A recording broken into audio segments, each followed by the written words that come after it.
د مار سر.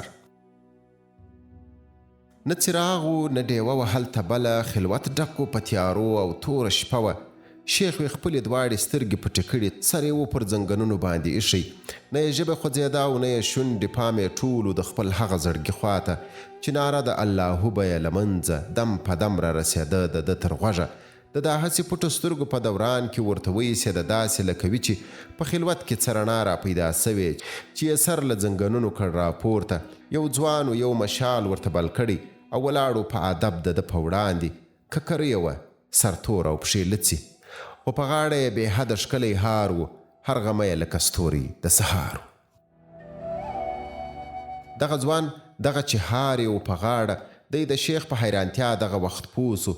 پر سینه باندې یې کښېښول لاسونه او لومړی یې په درنو او ښکلو ټکو د شیخ ښه ستاینه وکړله او بیا یې د خپل ځان په اړه وویل هغه ته چې د کوم سړي چې ستاسې په وطن کې دغه وخت فرمان چلیږي او پاچا دی، زه د دغه پاچا زوی یم او دلته راغلم ځکه چې زیاتره پاچاهان هم پاچاهي د ملنګانو په دعا کړې. ملنګان دي هغه څوک چې په نظر یې ورانه چاره د سړي سي سمېدلی او د دا رنګ ملنګانو ته پاچا یې. نو په دا لرمه زه هم له تا هیله له تا هیل چې په غشي به د خپلې دعا ولې هغه مار چې پروت زما پر خزانه دی، که زما خزانه راغله زما لاس ته، نو هغه دم به دا هار له غاړې خلاص کړم، په خپل لاس به یې کړم تا ته در په غاړه، شکرانه زما به ویني خلک واړه.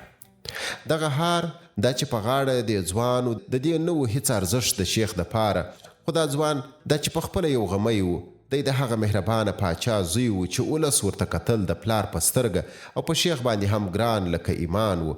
نو په دا ورته دا نه ښکارېده سمه چې د دغسې پاچا د زوی زړه مات کړي.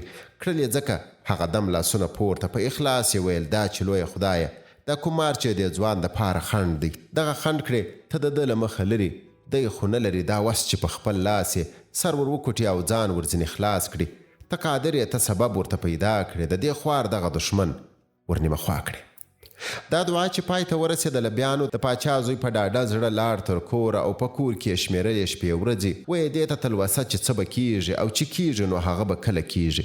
په دا خیال کې و دی ورک چې په وطن کې یوه داسې لړزونکې پیښه وسوه چې په غم یې د اولس د هر وګړي تر زړه وڅڅېدې سرې کوټلې وینې. پیښه دا وه چې د دې خلکو له سره سیوری پورته سو د هغه ستر وګړي چې پاچا و په څرګنده د دې خاورې، خو اولس ورته کتل د پلار په سترګه. دغه پلار دغه پاچا د دې وګړو خپل ډیر مست ټکنې آس د ښکار په ځای کې ډیر په بده توګه وغورځوه لاندې.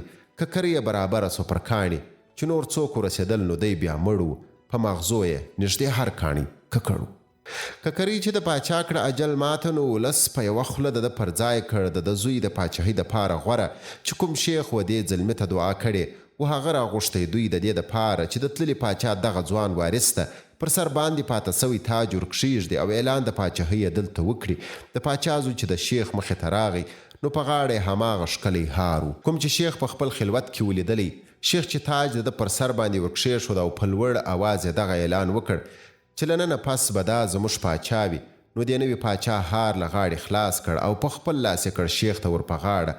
شیخ چې سترګې پر دې هار کړلې کرارې، تن یې ولړزېد، له سره بیا تر نوکه د تیر وخت هغه دعا یې سو وریاده چې یې کړې په اخلاص و دغه ځوان ته.